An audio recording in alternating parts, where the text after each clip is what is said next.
नमस्कार दोस्तों, आज हमारे साथ हैं सिलीगुड़ी नगर निगम प्रशासक बोर्ड के नव नियुक्त सदस्य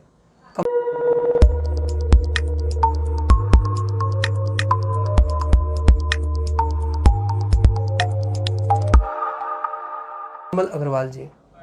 और कमल अग्रवाल जी को आप सभी जानते हैं और फिलहाल आपसे बता दूं कि कमल अग्रवाल जी को नए प्रशासनिक बोर्ड में बिजली, कानून और अल्पसंख्यक जो विभाग है उसकी जिम्मेवारी दी गई है। पूरी तन्मयता के साथ, पूरी लगन के साथ वो इस पर काम कर रहे हैं। आज हमारे साथ खबर समय के साथ मौजूद है। उनसे बहुत से हम सवाल हैं जो जानना चाहेंगे कि वो किस तरह से इस जो नई जो जिम्मेवारी मिली है उसको निभा रहे हैं।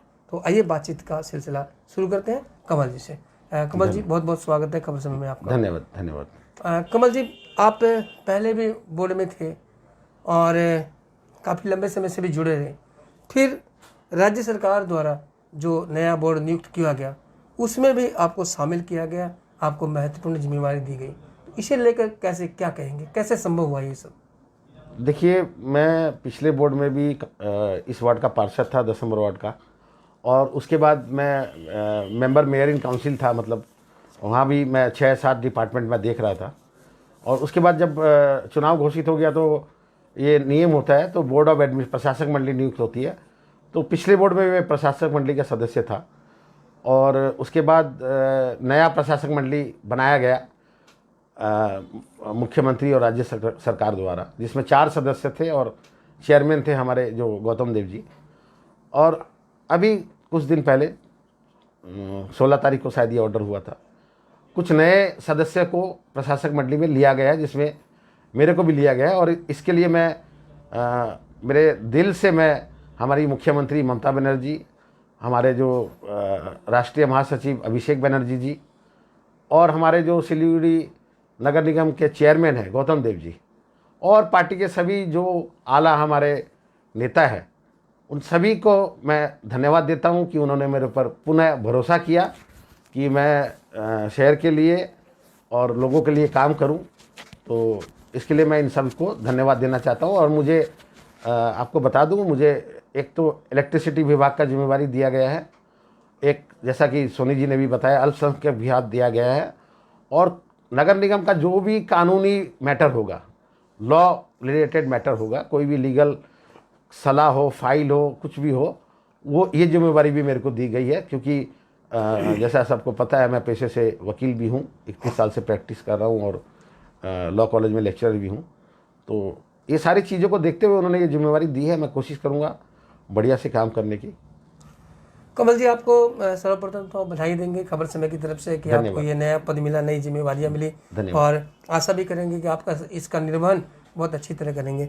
लेकिन एक बात जरूर आपसे पूछना चाहेंगे कि माना जाता है कि वामपंथी जो होते हैं उनके रक्त में वामपंथ होता है और वो हमेशा वामपंथी रहते हैं, लेकिन ये धारणा आपने तोड़ दी। आप भी लंबे समय से पार्टी से जुड़े रहे, आप भी वामपंथ के स्तंभ थे सिलीगुड़ी के।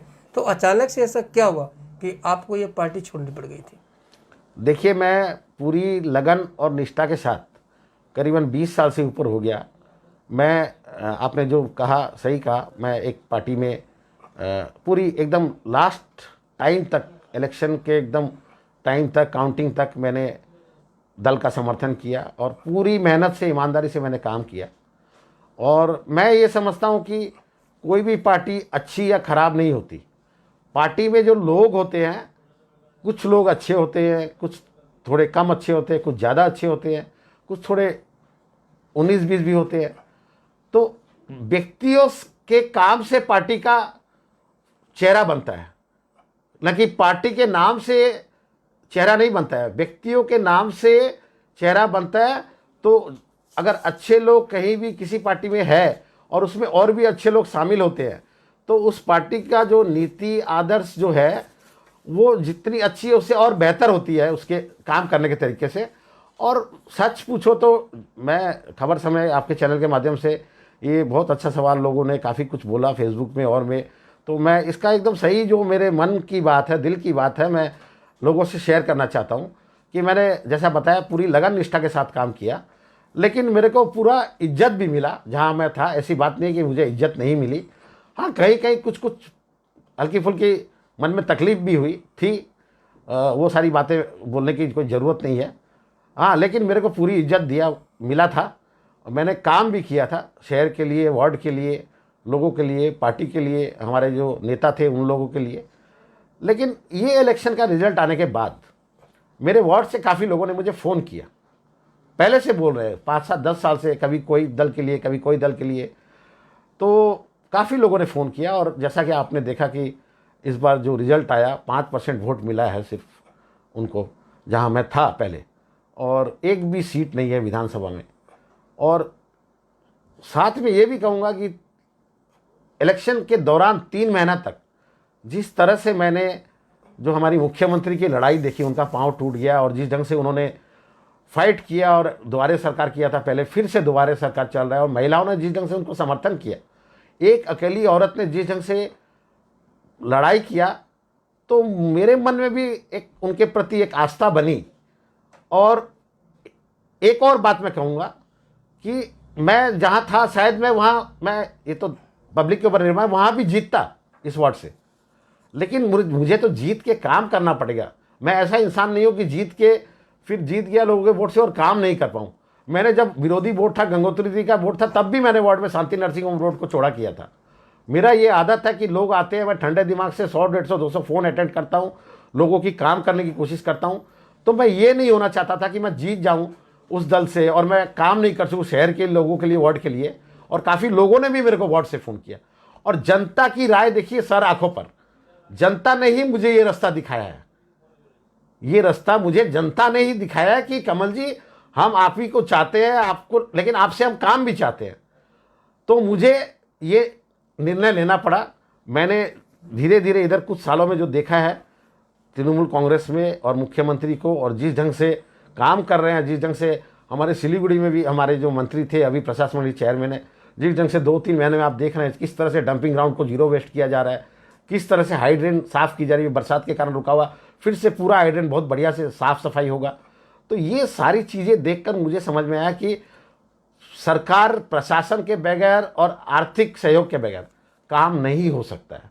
ये नगर निगम राज्य सरकार से चलेगा, केंद्र सरकार से नहीं चलेगा। यही हमारे संविधान में, यही कानून में है।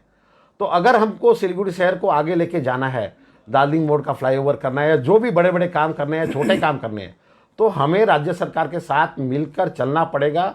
और राज्य सरकार अभी बेहतरीन काम कर रही है, नहीं तो 213 सीट उनको नहीं मिलती। 213 सीट। कमल जी, जानना चाहेंगे कि आप लंबे समय से नगर निगम से जुड़े रहे हैं, और उस समय आप कहते थे कि आपकी पार्टी सत्ता में नहीं है, इस वजह से काम नहीं हो रहा है। लेकिन अब तो आपको महत्वपूर्ण जिम्मेवारी भी मिल गई है, और सत्ता भी आपकी पार्टी की और आप भी सत्ता पार्टी के। तो ऐसे में क्या अब वाकई काम होगा? क्योंकि जनता काम चाहती है। अभी आपने खुद कहा था कि जनता जो है, जनता है तो आप है, और आप ये जानते हैं कि जनता काम चाहती है। तो क्या अब वाकई काम होगा? क्योंकि अब आपके पास में कोई बहाना नहीं रहेगा। नहीं, देखिए, मैं पहले भी बहाना नहीं किया। मैंने जैसे बताया, विरोधी जब वोट था तब भी मैंने शांति नर्सिंग होम, जो बहुत सिकड़ा हुआ रोड था, उसको चौड़ा किया था। बहुत बड़ा काम हुआ था ये सिलीगुड़ी में। और भी मैं जब से हूँ मेरे वार्ड में मैंने काम किया है, ऐसा बात नहीं है मैंने काम नहीं किया। पिछले 5 साल में भी काम हुआ है। लेकिन एक शहर में जो चर्चा थी, पैसा नहीं है और नहीं है, काम नहीं हो पा रहा है, तो ये सारी चीज़ें लोगों का जिस तरह से फ़ोन आया, तो मैं वही आपको बता रहा हूँ कि काम हो रहा है। 2-3 महीना से काफ़ी काम हुआ है। मैंने बताया हाइड्रेन्स के बारे में, डंपिंग ग्राउंड के बारे में, लोगों को काम दिख रहा है। अब काम दिखना शुरू हो गया है, लोगों को ट्रेलर दिखना शुरू हो गया है। और 5 साल के लिए अगर सिलीगुड़ी के लोग लाएंगे तो 5 साल में पूरी पिक्चर भी, उम्मीद करता हूँ, भरोसा रखता हूँ, यकीन रखता हूँ कि सिलीगुड़ी के शहर को लोगों को इस बार दिखने को मिलेगा। अच्छा कमल जी, आपको अब जो नया प्रशासनिक बोर्ड है सिलीगुड़ी नगर निगम का, उसमें आपको क्या क्या जिम्मेवारी मिली है और उसके लेकर आपकी परिकल्पना क्या है? देखिए, सबसे पहले तो मैंने बताया, मुझे चूँकि अभी 10 सदस्य है तो सबको थोड़ी थोड़ी जिम्मेवारी दी गई है। संभव नहीं है कि सबको ज़्यादा जिम्मेवारी दी जाए। तो मैं संतुष्ट हूँ, मुझे जो भी दिया गया है, मैं बहुत खुश हूँ कि मुझे अधिवक्ता देख के मुझे कानून विभाग दिया गया है, मुझे एक नया विभाग दिया गया जो पहले मैंने कभी नहीं देखा, इलेक्ट्रिसिटी, मुझे अल्पसंख्यक विभाग दिया गया है।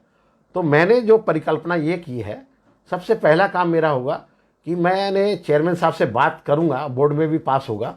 मैंने चेयरमैन साहब से कल ऑलरेडी बात कर ली है इस विषय में। मैं एक व्हाट्सएप नंबर, एक कंप्लेन नंबर सिलीगुड़ी नगर निगम में चालू करूंगा। इलेक्ट्रिसिटी की जो लाइटें खराब होती है वार्ड में, उसके लिए वो कंप्लेन हेड ऑफिस से हर 5 बोरों में चला जाएगा। जिस वार्ड में जो लोग ठीक करने जाते हैं उनके पास चला जाएगा। वो लोग 3 दिन से 4 दिन में कोशिश करेंगे उस लाइट को ठीक करने के लिए। हर हफ्ता में वो लिस्ट मैं चेक करूंगा, मेरे स्टाफ लोग भी चेक करेंगे, मैं भी, कि कितनी कंप्लेन आई, कितनी कंप्लेन को ठीक किया गया, किसको नहीं किया गया, तो क्यों नहीं किया गया, बारिश के कारण नहीं हुआ या माल मटेरियल नहीं था। माल मटेरियल है तो माल मटेरियल को तुरंत परचेस करके मंगवाना है। तो ये सारी चीज़ें, एक ये काम करना है, ये 100% मैं करूँगा, बहुत जल्दी इसको स्टार्ट करूँगा। मैंने कमिश्नर साहब को भी कल बोला है, लेकिन बोर्ड में ये पास होगा, ये मेरा सोच अभी बना है। मैंने चेयरमैन साहब को, कमिश्नर को टच कर दिया, लेकिन ये हम करेंगे। जैसे फ़ोन ख़राब होता था, हम लोग को कंप्लेन नंबर मिलता था, और ठीक होने के बाद उसके बाद फिर खबर जाएगी या वो खबर कर देगा। तो ये 3 से 4 दिन में, 15 दिन, 20 दिन, 1 महीना लोग कंप्लेन भी नहीं करते हैं, कई बार ऐसा भी होता है। तो ये कंप्लेन पहुँचे और इसके ऊपर कार्रवाई हो और वो ठीक हो, ये पहली प्राथमिकता होगी मेरी। दूसरी प्राथमिकता होगी, चूँकि मुझे अल्पसंख्यक विभाग भी दिया गया, तो जहाँ भी जो भी मंदिर, मस्जिद, गिरजा, जो भी धार्मिक स्थल है, उसके बाहर अगर कहीं कहीं पर कम लाइट है, उनको प्रशस्तीकरण करना, अच्छा बनाना और उजाला देना। और एडेड एरिया के जो वार्ड है, जो पिछड़े हुए वार्ड है, 14 वार्ड, खास करके 40, 41, 42, 43, वहाँ पर बहुत बड़ा बड़ा वार्ड एरिया है और वहाँ पर रोशनी कम है, तो वहाँ पर पोल्स देना, नई लाइट लगाना, ये भी एक मेरी प्राथमिकता रहेगी। और उसके अलावा जहाँ पर high mask, mini high mask, मेरे रामघाट के लोगों से भी बात हुई है, वो लोग एक चिट्ठी मैंने बोला है, वो लोग देंगे। मैंने पहले एक मिनी हाई मास्क लगवाया था, अभी पिछली 6 महीना, 8 महीना, 1 साल, 1.5 साल पहले, और अभी एक बड़ा हाई मास्क वहाँ लगाने की सोच रहा हूँ। वो लोग एक चिट्ठी देंगे, उनसे बात हुई, अगर वो देंगे तो उसके ऊपर भी हम लोग कोशिश करेंगे कि वहाँ एक बड़ा हाई मास्क रामघाट में लगवा दें। और भी जहाँ भी लगवाना है, कुछ किरण चंद्र घाट में तो लग चुका है, और जहाँ जहाँ मान लीजिए मैंने बताया जो धार्मिक स्थल है वहाँ पर थोड़ा बाहर, उनके बाहर, हमके अंदर तो नहीं लगा सकता नगर निगम, उनके बाहर पर थोड़ा लाइट और बढ़ जाए। और कानून विभाग में ये देखा जाएगा कि जो भी लीगल मैटर्स है कॉर्पोरेशन के, पूरी पारदर्शिता के साथ काम हो, तो कहीं भी कोई दिक्कत नहीं हो। कानून विभाग में कोई चुनौती आई हो अभी तक? कानून विभाग में कोई चुनौती आपके समक्ष आई हो? नहीं, अभी तो देखिए, मैंने कल ऑफिस पहली बार मैं गया था, मेरे थोड़े बैक पेन हो रहा था, 5-6 दिन से मुझे डॉक्टर ने बेड रेस्ट करने के लिए बोला है। मेरा थोड़ा पेन कम हुआ है, तो मैं कल पहली बार गया था, ज्वाइन करके आया हूँ कल ऑफिस में बैठ के। ये कंप्लेन के बारे में स्टाफ लोग को समझा के आया हूँ, इसका आप ढांचा तैयार कीजिए, इसको बहुत जल्दी लागू करेंगे। और कानून विभाग की तो फाइलें जब जब हमारे रिकमेंडेशन के लिए आती है, तो हमारा एक वकील भी है कॉर्पोरेशन, 2 वकील है, एक OSD लॉ है और एक हमारे लीगल एडवाइज़र है। तो वो कोई मैटर आता है तो हम लोग साइन कर देते हैं, कमिश्नर, चेयरमैन, और वो फिर उस वकील के पास चला जाता है, फिर दोबारा हम लोग के पास आता है, हम लोग उसको देख के उनका जो निर्णय होता है उसके हिसाब से फिर हम लोग आगे बढ़ते हैं। अच्छा कमल जी, अल्पसंख्यक विभाग आपके पास में, इसे लेकर देखिए, ये जो विभाग मुझे दिया गया है, इसके बारे में मुझे कोई बहुत ज़्यादा जानकारी फ़िलहाल नहीं है। मैं कॉर्पोरेशन का इसमें क्या रोल है, राज्य सरकार की क्या क्या स्कीम्स है और इनके लिए क्या क्या कर सकते हैं हम लोग, ये हम लोग ज़रूर करेंगे। लेकिन अल्पसंख्यक विभाग दिया गया, इसका मतलब मैंने आपको पहले ही बताया, ये नहीं है कि सिर्फ अल्पसंख्यक। मैं कोशिश करूँगा कि जितने भी धार्मिक जगह है, चाहे वो अल्पसंख्यक हो चाहे बहुसंख्यक जगह हो, सब जगह के लिए हम लोग काम करने की कोशिश करेंगे। अभी आप देख रहे हैं, इतना बड़ा इलेक्शन से पहले द्वारे सरकार हुआ, अभी फिर से हो रहा है। करीबन 1 करोड़ लोगों ने अभी तक आवेदन दे दिया इस बार द्वारे सरकार में। 1 करोड़ लोगों ने, आपने पेपर में देखा होगा और सब जगह 1 करोड़ लोग। और हर औरत को 500 रुपया मिलेगा अगर वो जनरल कास्ट की है महीना, और जो शेड्यूल कास्ट है उनको 1000 रुपया महीना मिलेगा। और स्टूडेंट को 10 लाख रुपया तक का पढ़ाई के लिए लोन मिलेगा। स्टूडेंट क्रेडिट कार्ड उन्होंने इलेक्शन से पहले बोला था, उसको भी उन्होंने पास कर दिया है। तो देखिए, काम हो रहा है। काम नहीं होता तो इतना ऐसा रिजल्ट नहीं होता। और मुझे लगता है आने वाले दिनों में, मेरा दिल बोलता है, मेरा मन बोलता है कि जिस ढंग से ढांचागत, जिस ढंग से चीज़ें चल रही है, जिस ढंग से पूरे बंगाल में बदलाव हो रहा है, पार्टी में, प्रशासन में, मुझे लग रहा है कि मुख्यमंत्री की ये मंशा है कि आने वाले दिनों में, जैसे आप देख रहे हैं द्वारे सरकार कैंप में भी कोई आदमी को बीच में नहीं अलाउ किया जा रहा है। सिर्फ सरकारी लोग और पब्लिक डायरेक्ट, कोई बिचौलिया जाके वहाँ फॉर्म भर के पैसा लेना और ये सब नहीं हो सकता। अरेस्ट भी किए गए, 1-2 लोग पकड़े गए। तो ये सारी चीज़ें की जा रही है कि लोगों को सरकार के साथ डायरेक्ट जोड़ा जाए और सुविधा घर पहुँच के दी जाए। और इसके साथ मेरा विभाग नहीं है, लेकिन मैं एक बात आपको शेयर करा, भी हमारा म्यूटेशन और बिल्डिंग प्लान तो पहले हो गया था, ट्रेड लाइसेंस ऑनलाइन हो गया है। तो मेरी राम भजन जी को ये जिम्मेवारी दी गई है ट्रेड लाइसेंस और म्यूटेशन की। मेरी उनसे कल बात हुई थी, हम लोग चेयरमैन से भी बात करेंगे। हम लोग कोशिश करेंगे कि ये ऑनलाइन का demo merchant exchange hardware motor parts में दिया जाए, या फेसबुक में एक डेमो छोड़ा जाए, कैसे अप्लाई करना है, क्या करना है लोगों को, ताकि नया चीज़ है, समस्या नहीं आए। एक हेल्प डेस्क खोलने के लिए भी मैंने चेयरमैन को बोला है कि आप हेल्प डेस्क से खोलिए कॉर्पोरेशन में, सहायक केंद्र है, वो भी हम लोग करेंगे, ताकि पब्लिक को 2-3 महीना बाद इतना आराम हो जाए ऑनलाइन में कि फटाफट घर बैठे ही लाइसेंस रिन्यू हो जाएगा, मिल जाएगा। अभी जो ऑनलाइन है, घर बैठे ही आपको प्रिंट निकल जाएगा, वहाँ से ओके होने के बाद आप पेमेंट भी घर से ही दे सकते हैं ऑनलाइन से। तो ये थोड़ा समय ज़रूर परेशानी है, और कोशिश ये भी होगी, राम भजन सिंह चेयरमैन से बात होगी कि एक बार अगर दुर्गा पूजा तक या 2-3 महीने अगर हम ऑफलाइन ऑनलाइन दोनों चला दें, कि तो दिक्कतें सामने आ जाए तो कैलकाटा से पोर्टल में उसको ठीक करा ली जाए, तो ये बातें भी की जाएगी। ये सब मैं सोच बता रहा हूँ, क्योंकि मैं सब चीज़ का निर्णय नहीं ले सकता, निर्णय हमारे चेयरमैन और हमारा बोर्ड लेगा। अरे कमल जी, 10 नंबर के वार्ड के लोगों को आपसे बहुत आस है, आप कई बार इस वार्ड से पार्षद भी रह चुके हैं। हाँ, ऐसे में आपको क्या लगता है कि आपने काम तो बहुत किए होंगे, लेकिन वर्तमान में 10 नंबर वार्ड की सबसे बड़ी समस्या क्या है और आपकी नज़र में उसका समाधान क्या होगा? देखिए, मेरे वार्ड में रोड सारे के सारे प्राय 90% रोड मैस्टिक रोड बन गए हैं, 90%। ये पहला वार्ड होगा थोड़ा दिन में कि 100% मैस्टिक वार्ड। और सबसे पहले वेपर वार्ड भी यही हुआ था 10 नंबर वार्ड सिलीगुड़ी में, जब वेपर लाइट, अभी तो LED हो गई, वेपर वार्ड जो T5 लाइट थी, पूरा वार्ड में T5 था, पूरा वार्ड में अभी LED है, ट्यूबलाइट नहीं मिलेगी मेरे वार्ड में आपको। मेरे वार्ड में अभी मैस्टिक रोड 90% से ऊपर 95% हो चुका है। एक रोड गणेश राम कंपाउंड का है, और एक महाकालपल्ली में छोटा सा रोड है, और एक मदनगंगा नरसिंहों के पास थोड़ा सा, भाई इतना सा ही बचा है, ये मैस्टिक हो जाएगा। बड़ी समस्या में मेरा एक बड़ा समस्या जो है, उसके लिए 1,19,00,000 रुपया पास हो गया है। Municipal engineering department government of West Bengal से सर्वे भी हो गया है, उसका वर्क अंडर टेंडर होगा, और ये पैसा कॉर्पोरेशन PWD को दे देगी। सारी सर्वे कंप्लीट हो गई है। मेरा मक्खन मुख से एक हाइड्रेन है जो कच्चा है, और वहाँ पर पानी घुसता है, वो हाइड्रेन के लिए सारी तैयारी इस बार कर ली गई है। 7 साल से मेरा ये पैसा पड़ा हुआ था, 43 लाख एक स्कीम में, काम नहीं हुआ हो पाया था, कोई भी कारणवश टेक्निकल प्रॉब्लम्स थी।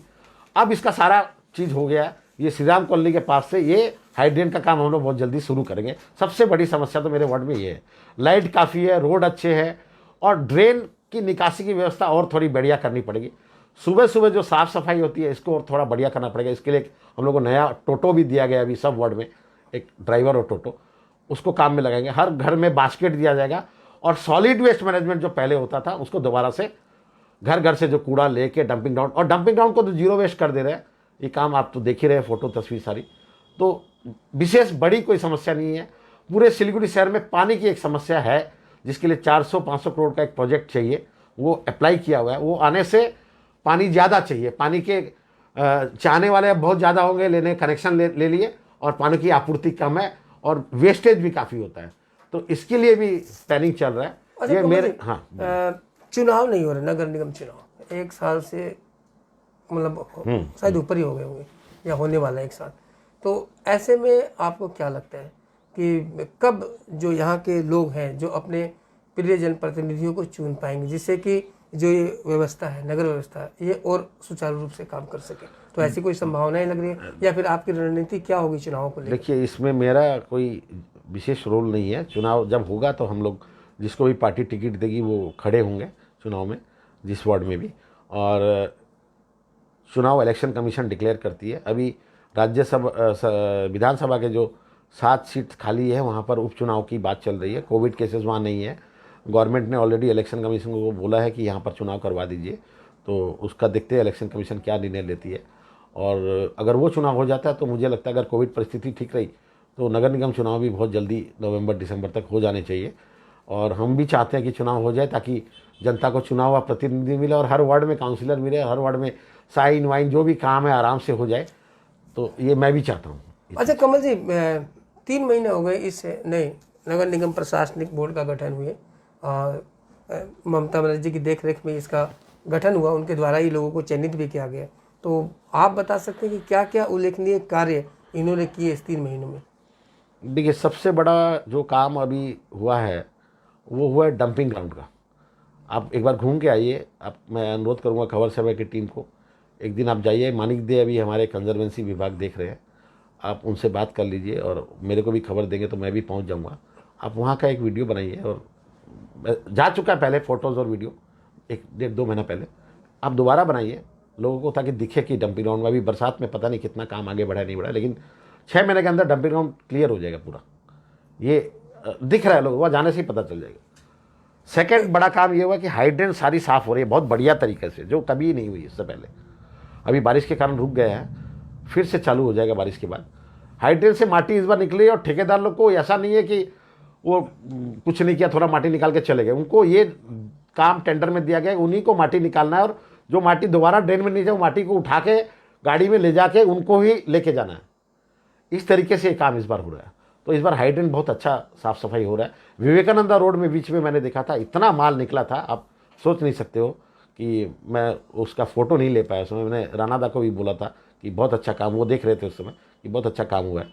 तो ये 2 काम तो मैं बताऊँ, और बाद बाकी चेयरमैन साहब तो सारा बताएंगे। वैसे दादी मोड़ का फ्लाईओवर का काम भी 4 लेन का काफ़ी आगे बढ़ गया है, वो भी काम होगा इस बार।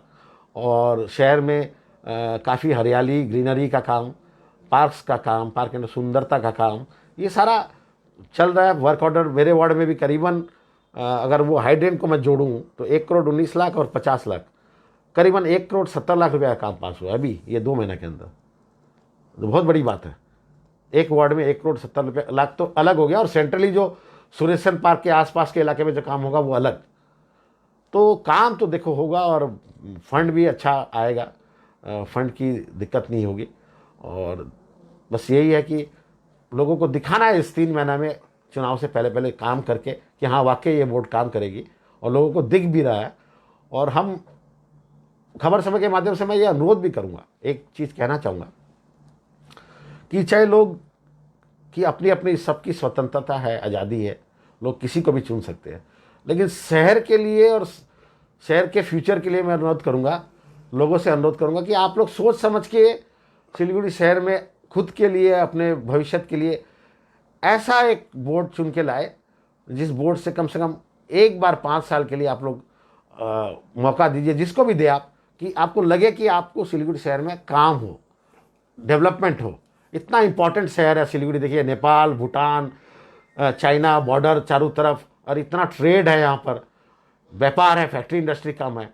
तो ये शहर बहुत इम्पॉर्टेंट शहर है, नॉर्थ ईस्ट का कॉरिडोर है। तो इस शहर को एक मौका मिलना चाहिए कि ये शहर ग्रो करे, यही अनुरोध मैं करूँगा। मैं कोई ये नहीं बोलूँगा इस पार्टी को वोट देना, उसको देना, लेकिन मैं ज़रूर पब्लिक से अनुरोध करूँगा इस बार कि आपने जो भी विधानसभा में हुआ हो, लोकसभा में हुआ, लेकिन नगर निगम चुनाव में एक बार कम से कम आप लोग सोच समझ के, आपके खुद के विवेक के हिसाब से, निर्णय के हिसाब से आप निर्णय लीजिए कि आपको लगे कि हाँ सिलीगुड़ी में एक बार 5 साल किसको मौका मिलना चाहिए काम करने के लिए।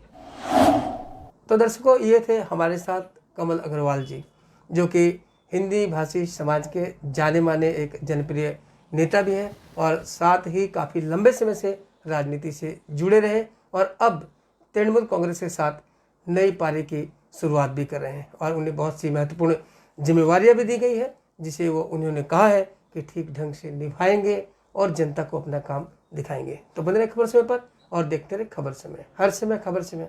धन्यवाद।